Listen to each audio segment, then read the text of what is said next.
요한복음 8장, 마태, 마가, 요한이죠.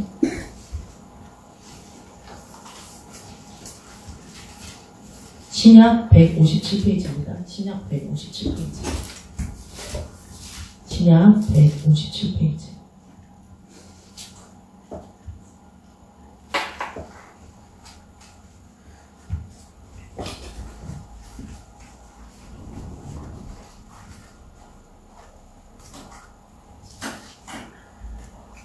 신약 157페이지 10절부터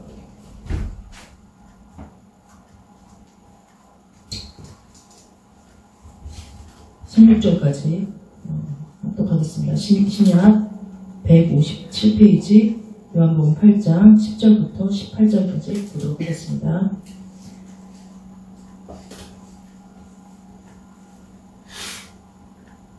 읽고 보시겠습니다. 제가 읽겠습니다.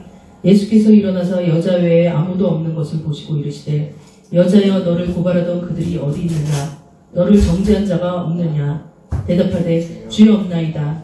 예수께서 이르시되 나도 너를 정죄하지 아니하노니 가서 다시는 죄를 범하지 말라 하시니라.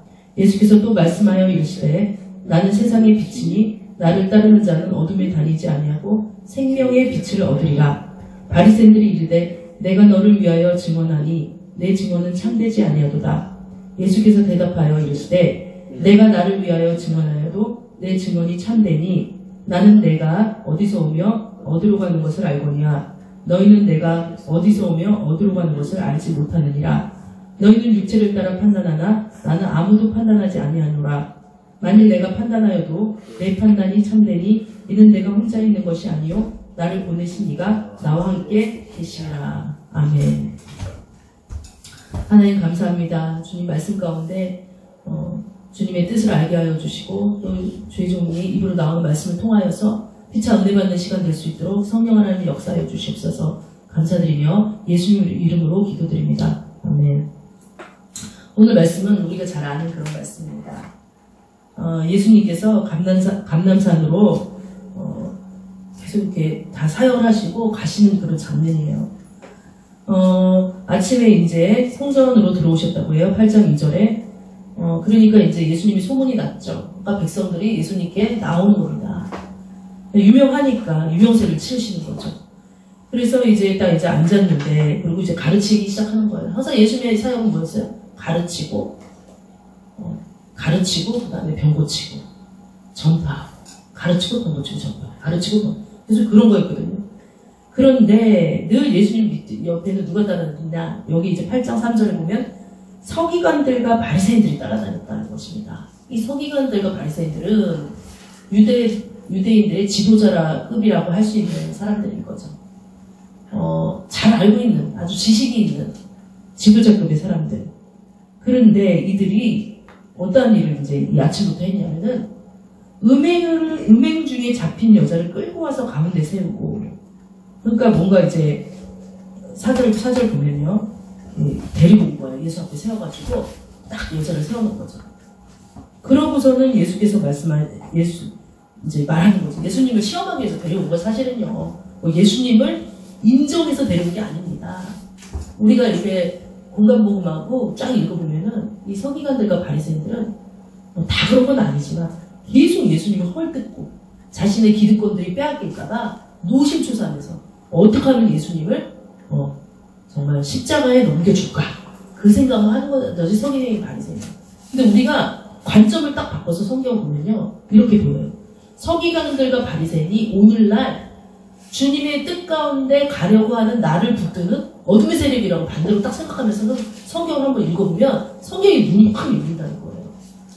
이 시대로 딱 들어가면 그냥 서기관과 바리새인이라는 객관적인 그 사실에 딱 머물러 있지만, 이 생각을 관점을 딱 바꿔서 주님께서 이 말씀을 나한테 주신다라고 생각했을 때 이것을 읽어보면 서기관들과 바리새인들의 행위를 보세요.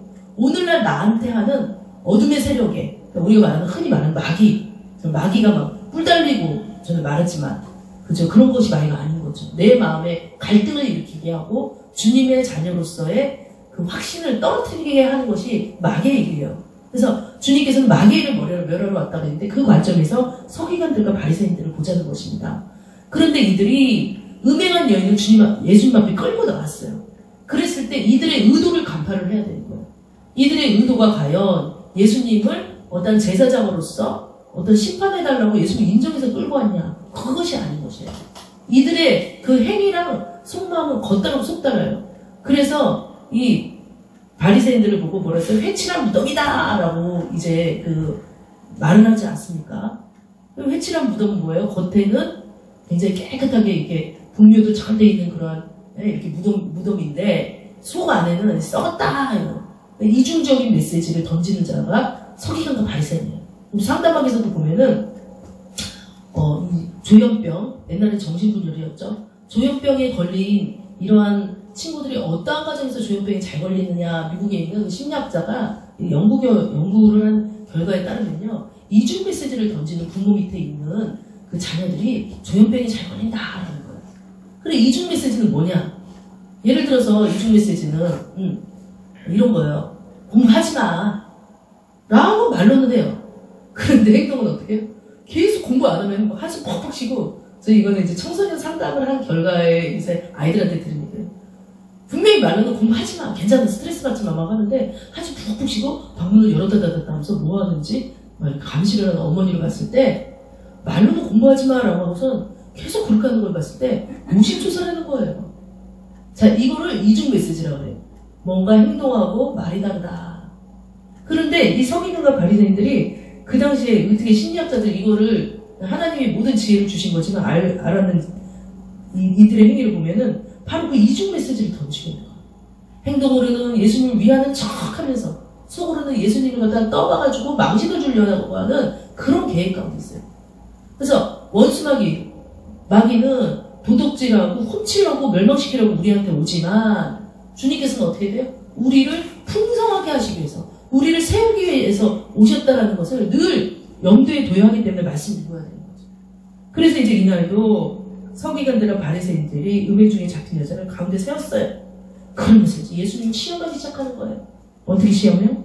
선생이요, 이 여자가 가늠하다가 현장에 잡혔어요. 그러면서 이제 딱 이제 자기들이 아는 지식들을 딱 이제 또 꺼내는 거예요. 그 지식은 뭐예요? 모세오경이다.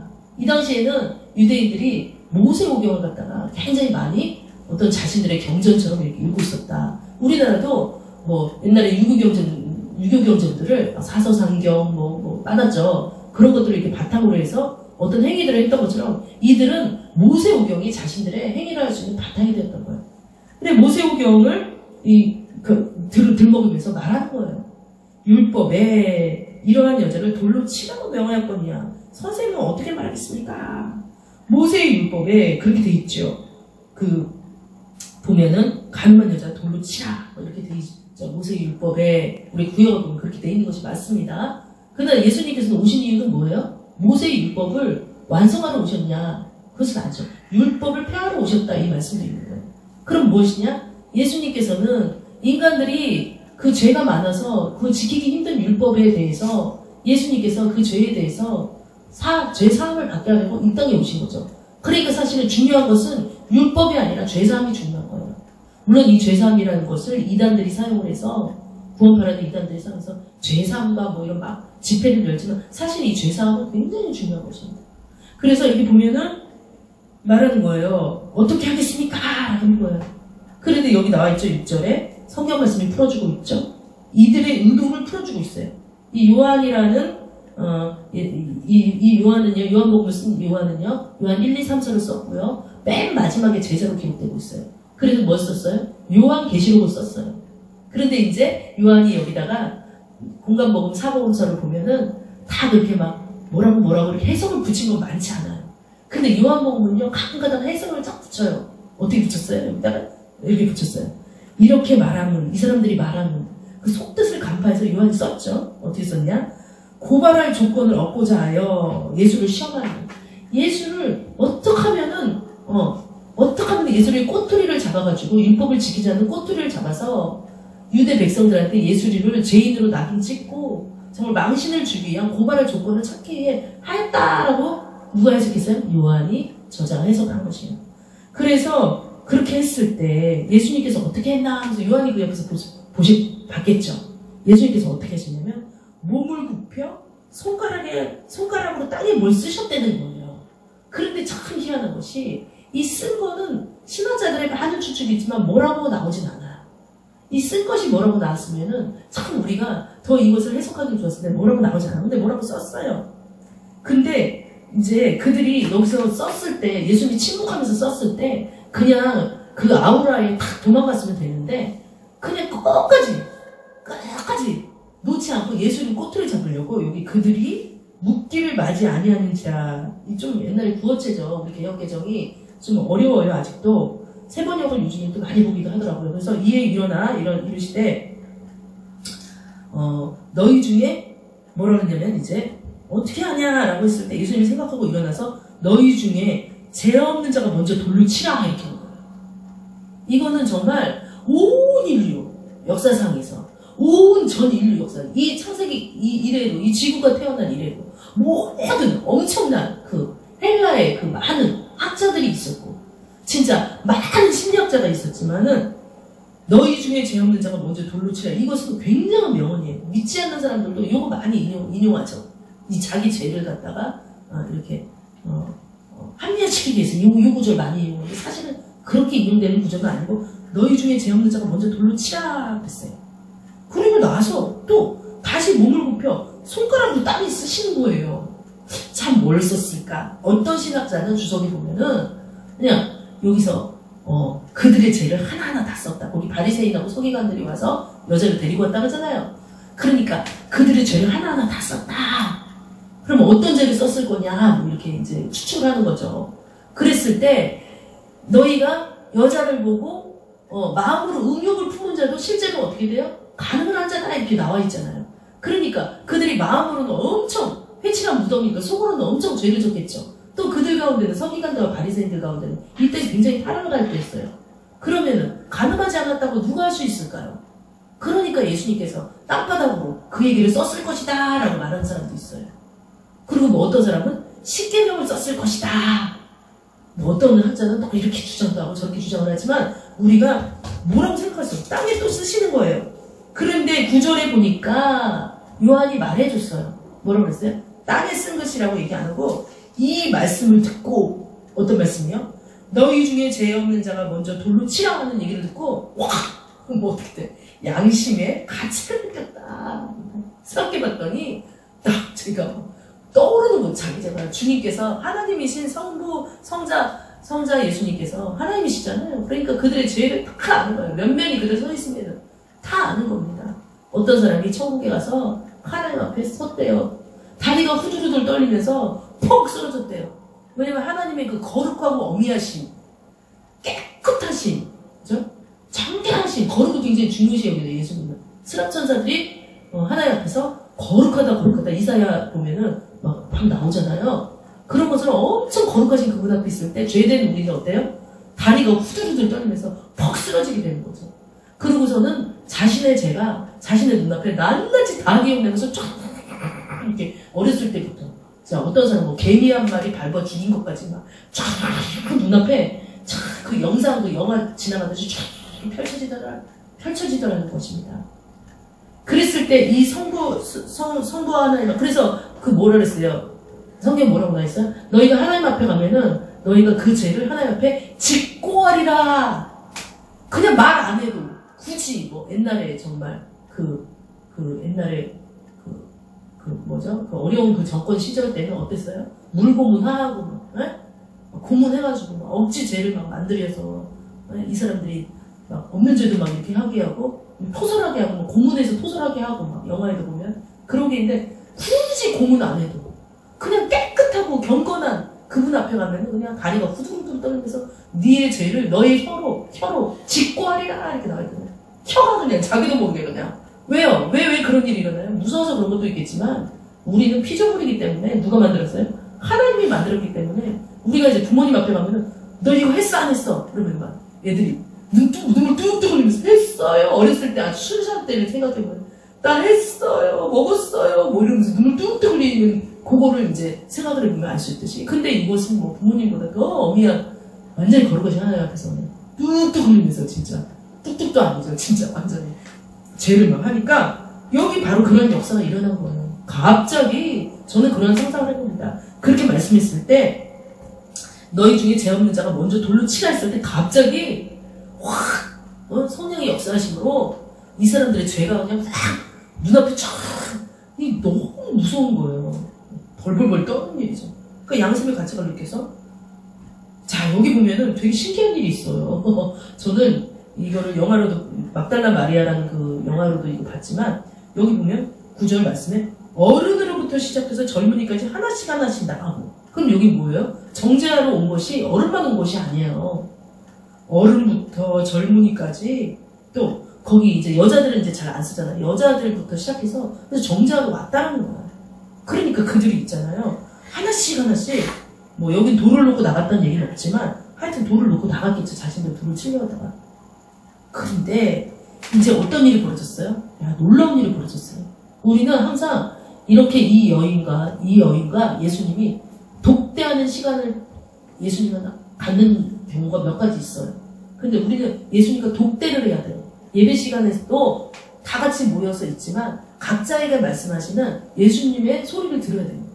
근데 다 없어지니까 그 가운데 여기 오직 예수와 그 가운데 서는 여자만 나왔다. 요한이 쫙 보고 이제 객관적으로 보고 얘기하는 거예요. 아 진짜 정말 이런 거를 보게 된다는 건 얼마나 흥미롭고 또 얼마나 또 이 흥미진진하면서도 거룩하고 또 이 참 그대의 결과가 무엇인지 놀랄만한 이런 일 사역에 참여한다는 것은 이 12사도들이 얼마나 거룩한 일에 참여했을까. 근데 오늘날에도 이러한 일이 있다는 것이에요. 오늘날에도 이렇게 요한이 예수님의 사역 가운데서 이런 것을 참여를 하지만 오늘날에도 하나님이 하시는 일을 볼 수가 있다는 거예요. 참여를 할 수 있다는 거예요. 교회들이 지금 코로나로 인해서 온라인 예배를 또 이제 앞으로 또 드리게 되겠죠. 드리고 이렇게 교회가 많이 흩어지고 있지만 사실은 하나님이 교회 가운데 성령 하나님으로 역사할 때 이러한 일들 막 어떤 사람이 회개에서 눈물 콧물을 흘리면서 회개하고 주님 앞에 꼬꾸라지는 역사들을 볼 수 있다는 거예요. 요한처럼 오늘날에도. 그리고 내 자신이 안에 일어나는 일들을 볼 수 있다는 거예요. 사역에 참여할 수 있다는 거예요. 성령 하나님을 만날 때. 그랬을 때 이제 둘이 딱 있을 때 10절에 예수께서 일어나 자 여자 외에 아무도 없는 일을 이렇게 본 거예요. 그냥 주님 말 한마디 했는데 딱 보니까 아무도 없어. 다 떠났어. 왜냐하면 다 죄를 진 거예요. 죄 때문에 이 사람들이 고통당하는 걸 예수께서 너무 잘 아시는 거예요. 그런데 예수께서 자 여자여 너를 고발하던 그들이 어디 있느냐? 너를 정죄한 자가 없느냐? 그래서 여자한테 정신을 차리게 질문법을 많이 하셨어요. 상담에도 질문법이 좀 있어요. 그 사람의 생각을 환기시키게 하기 위해서 질문해가지고 그 사람이 확 자기만 보게 하고 자기의 문제만 보게 하고 자기의 절망만 보게 하는 것을 탁 질문을 해가지고 환기를 탁 시킨단 말이에요. 근데 우리 주님께서 그러한 것을 먼저 개발하셨어요. 상담자가 한 것이 아니라. 그래서 모든 상담의 기법은 성경 안에 다 나있어요. 솔직히 말해서.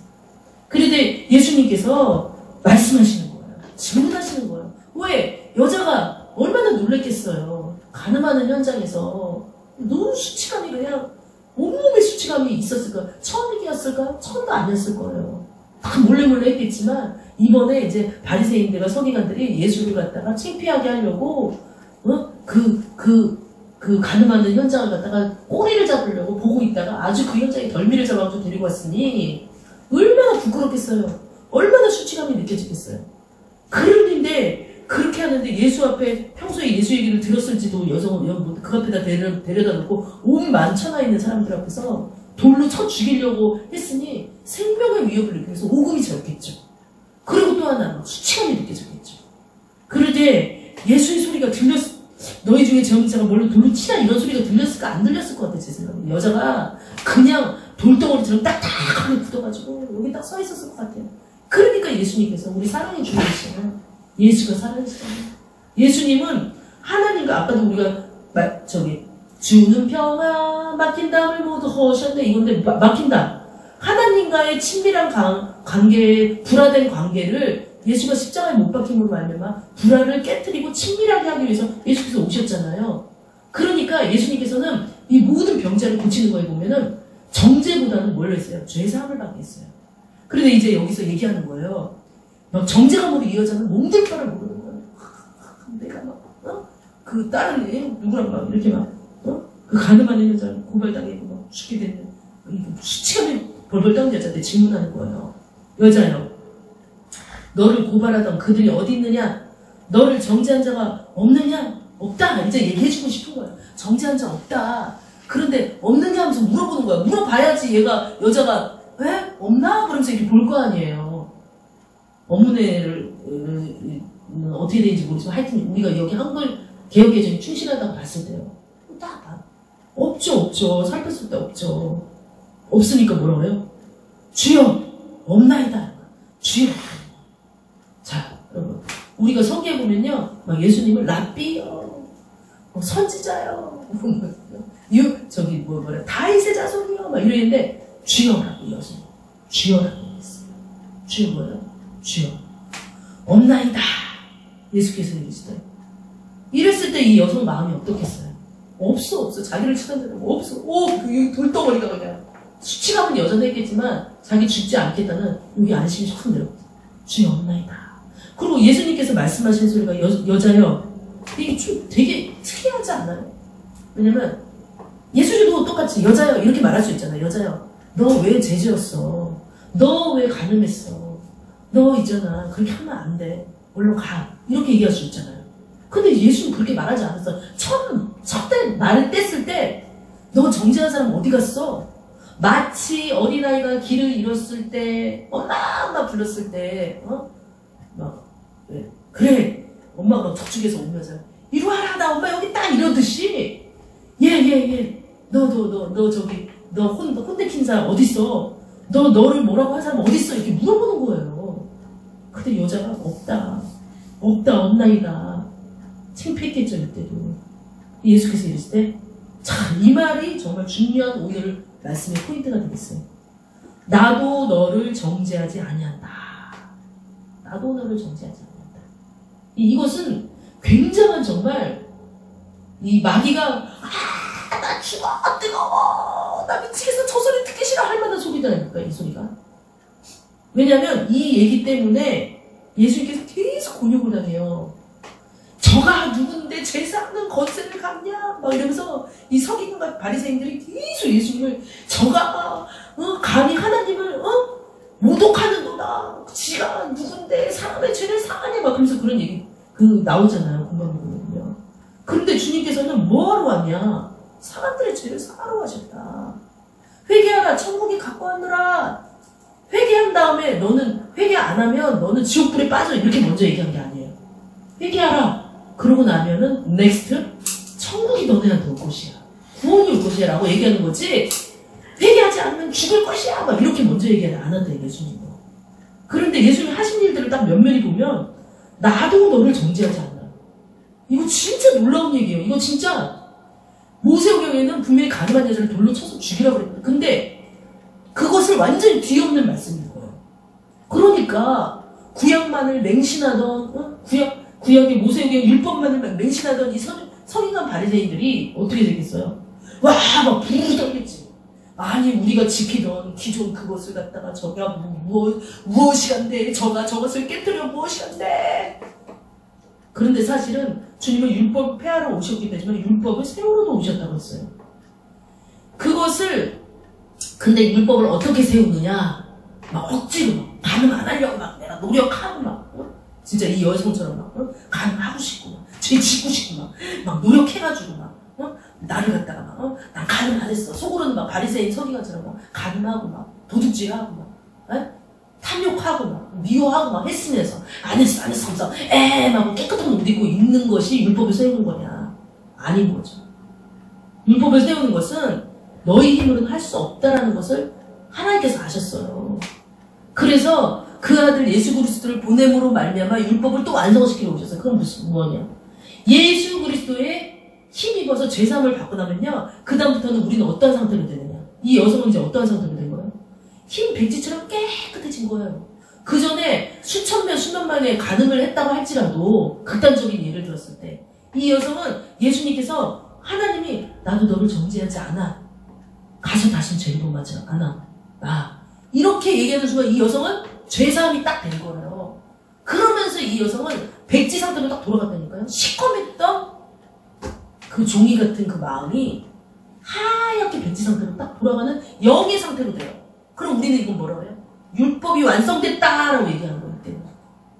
진짜 신기하죠? 진짜 운명하지 않아요? 주님의 진리는? 어떻게 율법을 동시에 말 한마디에 율법을 폐하면서 또 완성을 시켜요. 야, 진짜 놀라운 하나님의 놀라운 복음이라는 거. 놀라운 기이한 복음이라는 거. 그래서 이제 우리가 베드로 그런 말이 있어요. 베드로전서 2장 9절에 보면 하나님께서 오셔서 우리를 왕같은 제사장과 그 족속으로 만들면서 우리를 기이한 빛에 들어가게 하심이라 라는 말이 있어요. 근데 이 여성은 어떻게 됐어요? 이제 기이한 빛에 들어간 거예요. 자신이 그동안 난 죄를 졌어. 난 더러워. 난 그렇게 저번에도 가늠했으니까 이번에도 또 유혹이 왔을 때 또 쓰러지고 넘어진다는 그것을 아는 거예요. 하나님께서 아시는 거예요. 내가 죄에 쓰러지고 넘어질 수밖에 없는 그 동기에 대해서 아는 거예요. 그건 뭐예요? 죄가 죄를 불러오기 때문이에요. 죄가 죄를 불러오기 때문에. 그리고 마귀는 뭐예요? 아까도 도둑질하고 멸망시킨다는데 항상 그것으로 우리를 정죄해. 야, 너 아까도 죄 졌잖아. 야, 너는 원래 그렇게 불성실하잖아. 야, 너는 원래 그렇게 했던 사람이야. 막 그래서 계속 우리를 어떻게 해요? 우리를 막 예를 들어서 까만 페인트가 있으면 그거 까만 페인트 같은 걸로 자꾸 우리한테 예수 그리스도의 깨끗한 옷을 안 입게 그것을 계속 덧칠해 우리한테 막 양심에. 그럼 어떻게 돼 우리는? 그래 나는 원래 그러니까. 나는 원래 술 마셨으니까. 술 중독자들은 왜 술에 빠져? 계속 그 속임에 속는 거예요. 그래 난 어차피 술 먹었으니까 술 중독자. 제가 술 중독자 때도 상담을 했지만 진짜 그건 끊기 힘들거든요. 근데 정말 그것은 약물로는 단시에 끊어지지만 맨정신이 딱 돌아설 때 있죠. 어떤 힘든 어려운 일이 있을 때 바로 확 넘어지면서 술 또 먹고 막. 네? 정말. 근데 인간으로서는 이 죄를 끊기가 힘든 거예요. 근데 그 모든 밑바탕은 뭐냐? 죄책감 때문에 사실 죄책감, 정죄감. 네. 사도 바울이 뭐라 그랬어요? 로마서 7장에 보면은 오라 나는 공부한 자라. 그렇게 사도 바울이 주님 만났다고 하고 막 다메섹 도상에서 막 사울아 막 이러면서 나는 네가 핍박하는 예수라고 하면서 막 이제부터 너가 나를 위해서 이방인들한테 복음을 전하게 될 것이야 막 이렇게 했을 때 그게 막 큰 체험을 하고 복음을 전했으니까 거고 사도 바울이 뭐 때문에 괴로워요? 죄 정죄감 때문에 엄청. 그러니까 로마서 7장이 뭐라고 나옵니까? 오라 나는 공고한 자라. 이 사망의 생명, 이 사망의 몸에서 누가 나를 건져주랴. 이 사도 바울 죄책감. 근데 누가 건져준다? 8장 1절에 보면 그 예수 그리스도의 생명의 법이 사망의 법에서 나를 해방시켰다 하는 거예요. 그게 무슨 법이에요? 바로 이 법이에요. 주님만이 죄사함을 할 수 있어요. 주님만이 죄를 살 수 있다고. 그래서 우리가 왜 이렇게 회개하라? 왜 천국에 가냐? 왜 교회 오면 맨 먼저 회개를 해야 되냐? 그러면 정죄감 때문에 하나님과의 그 예배 가운데서 더 하나님한테 찬양을 받으시고 은혜를 받아서 하나님이 나한테 개인적으로 나한테 해준 얘기가 있어요. 해줄 얘기가 있고 그 해줄 얘기가 뭐냐? 기업이에요. 기업. 나를 통해서 하나님께서 하나님의 나라를 일구고자 하는 각 개인의 그 역사신데 그걸 못 듣는 거예요. 죄가 있으면, 죄책감이 있으면, 정죄감이 있으면 못 듣는 거니까. 그러니까 예수님께서 여기서 이 여성한테 너 다시는 가늠하지 마 이렇게 먼저 얘기하지 않고 뭐라고 얘기했어요? 나도 너를 정죄하지 않는다. 그 얘기 뭐예요? 나도 율법으로 너를 갖다가 막 쪼개고 판단하고 자르고 막 해갖고 너를 갖다가 막 완전히 핥혀가지고 막 진짜 완전히 이 도마 위에 놔둔 진짜 도마 위에 놔둔 우리가 흔히 말할 때 그러잖아. 도마 위에서 내가 난도질당했다 막 이런 얘기 하듯이 도마 위에 있는 진짜 생선처럼 그렇게 난도질당하지 않게 한다는 거예요. 얼마나 요즘에 많은 사람들이 그 설교 가운데 또 믿는다고 하면서도 타인을 막 정죄함으로 말미암아 자신이 막 하나님에 대해서 정죄함으로 말미암아 얼마나 난도질해가지고 상처를 입히고 막 너무 그런 게 많은 거예요.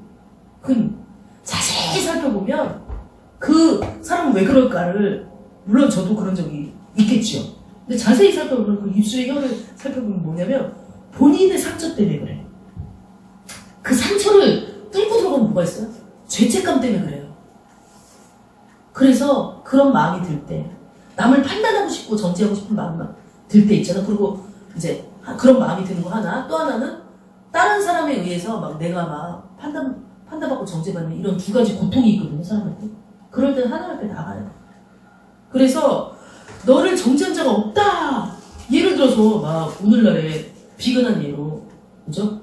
이제 있어요. 막 가늠한 사람이 있어. 막 우리 막 저기 댓글로다가 사람 죽이잖아요.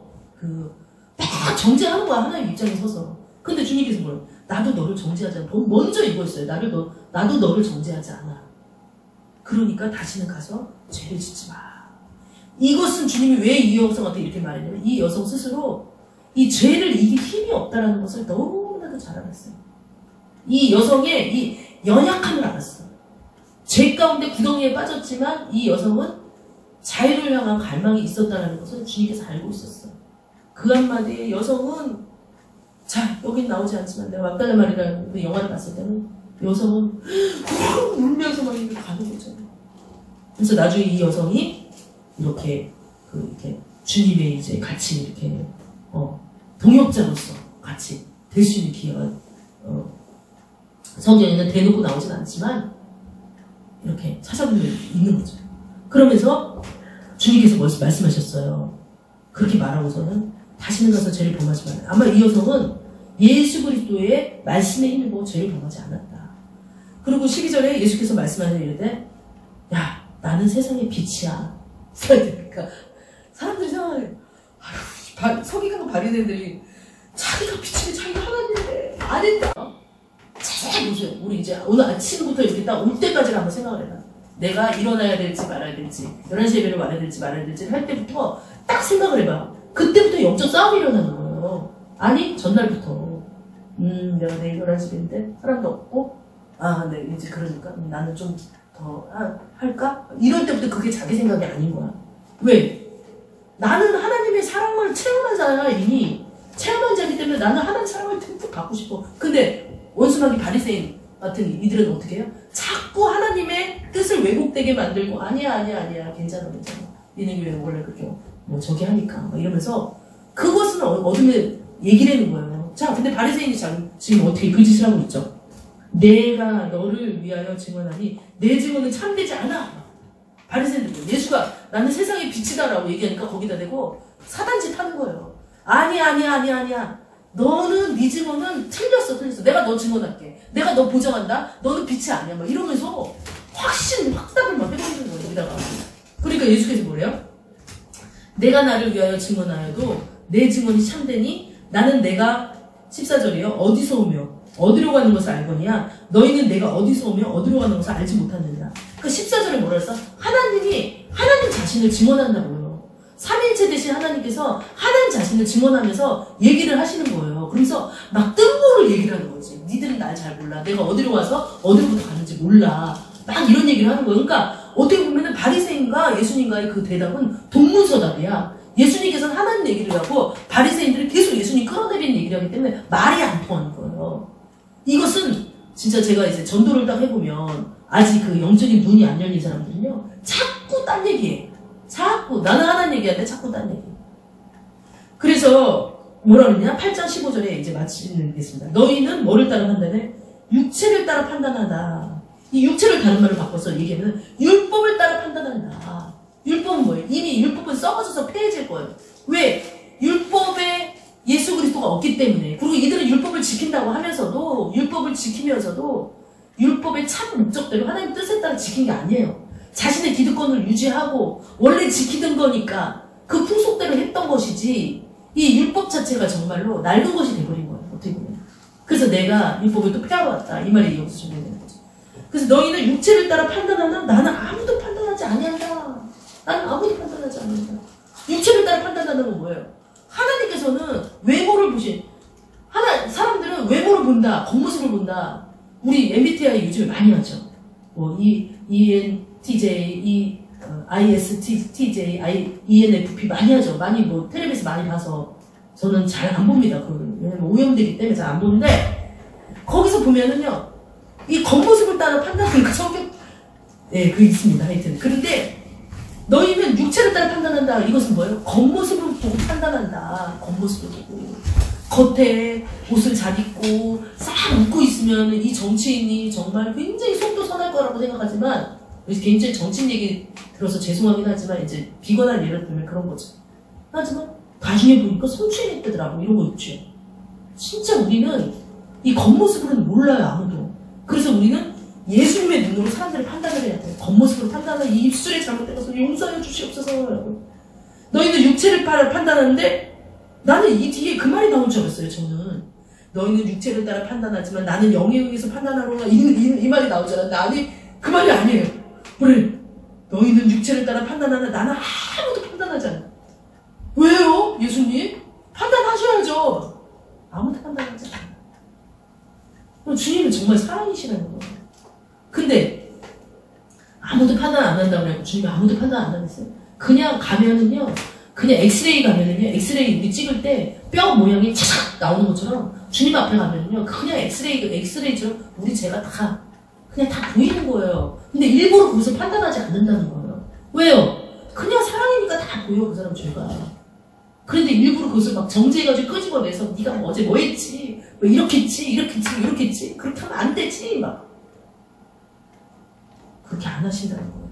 만일 내가 판단하여도 자 여기도 얘기 덧붙이죠. 구연사죠. 내 판단이 참되다. 이는 내가 혼자 있는 것이 아니라 나를 보내시니까 나와 함께 계심이라 이렇게 말씀하셨어요. 그러면서 이제 너희 율법에는 두세 사람 증언이 참되다고 기록돼요. 율법에서는 이제 그 모세오경에 보면 두세 사람이 와가지고 그것을 증인을 서야 되는 거예요. 그렇지만은 내가 나를 위하여 증언한 자가 되고 나를 보내신 아버지도 나를 위하여 증언하시느니라. 누구 자신에 대해서 얘기하시는 거예요. 그래서 하나님께서 우리한테 어떻게 해주길 원하냐? 마지막으로 왜 이렇게 우리한테 죄사함을 주기를 원하느냐? 왜 우리 죄사함을 받아야 되냐? 자, 사도행전 26장 18절을 읽고서 마치도록 하겠습니다. 사도행전 26장 18절을.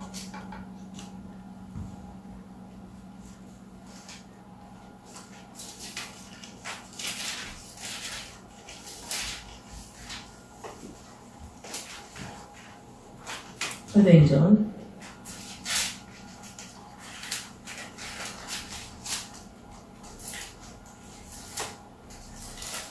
26장 18절 신약 254페이지입니다.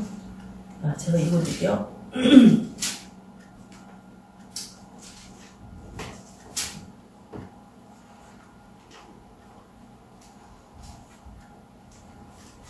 자, 이 장면은 뭐냐면 잠깐 얘기하지만 바울이 어떻게 해서 회심을 하게 됐으며 바울을 통해서 하나님 하실 일을 아그리빠 왕이라는 구속이 됐잖아요. 그래서 변론하는 과정에 대해서 자기가 막 얘기를 하는 건데 이게 하나님 뜻입니다. 자 17, 18절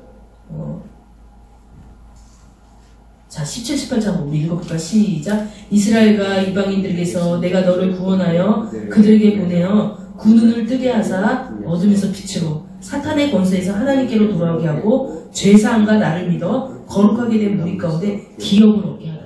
이래서 우리가 죄사함을 받아야 된다는 거예요. 우리한테 다 기업이 있어요. 이 기업이라는 것은 뭐냐? 하나님께서 우리한테 주신 어떤 사명? 내지는 땅? 영적인 땅이에요. 그런데 이게 뭐라 그랬어요? 지금 이 바울을 갖다가 구원했어요. 죄사함을 받기 위해서 구원했어요. 그런 다음에 그냥 구원하고서 거기서 끝나는 게 아니에요. 구원해서 이 구원한 사람을 사용을 해야 하나님은 항상 그렇게 하세요. 구원해서 끝나면 타락이야. 타락하고 말아요. 근데 구원했죠. 구원 받았죠. 그럼 그 사람을 사용한다니까요. 그것은 어린아이부터 노인네까지 하나도 틀리지 않아요.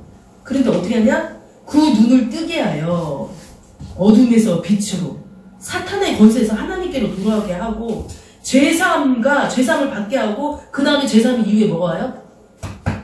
하나님을 믿게 한다는 거예요. 죄사함이 없으면 하나님을 못 믿어요. 죄사함을 받게 하고 하나님을 믿게 해서 그 다음 믿게 한 다음에 어떻게 해요? 그냥 그대로 머물러 있어요? 아니요. 거룩한 기업을 각자마다 받게 하는 거예요. 거룩한 기업은 복음 전하는 것이 될 수도 있고 뭐 여러 가지 될 수가 있죠. 거룩한 기업을 받게 하나. 우리한테 다 기업이 있다. 그래서 지금 이 시간에 기도합니다. 하나님 다시 한번 주님 앞에 저희 죄를 아뢰입니다. 회개하라 천국이 가까우라고 말씀하셨고 주님은 죄를 사한다고 그랬어요. 근데 하나님 아버지요, 내 발목을 붙드는 게 뭡니까? 아직도 내가 이렇게 이제 신앙이 아직 이렇게 좀 더 성장해야 되는데 성장하지 못하고 나의 발목을 딱 붙드는 거예요. 그것이 하나님 아버지 용서해 주시옵소서. 다음부터는 제가 주님 앞에 사람을 보고 하는 것이 아니라 하나님을 보고 진보하겠습니다. 성장하겠습니다. 그래서 나를 죄를 사해 주신 하나님의 말씀처럼 그 말씀을 가지고 사람들한테 나가서 전파를 하고 그들의 눈을 뜨게 하고 어둠에서 빛으로 오게 하고 사탄의 권세를 하나님께 돌아오게 하고 제사함을 받게 하고 하나님을 믿게 해서 거룩한 무리 가운데 기업을 얻게 하는 소중한 존재라는 것을 내 입으로 전하고 다니겠습니다. 나는 우리가 되어야 될 줄 믿습니다. 그래서 이 새벽 기도할 때 하나님 나의 기업은 뭐예요? 또 나의 죄를 사여주세요. 주님 그렇게 성령님 역사해달라고 주일장을 기도하시겠습니다. 주여!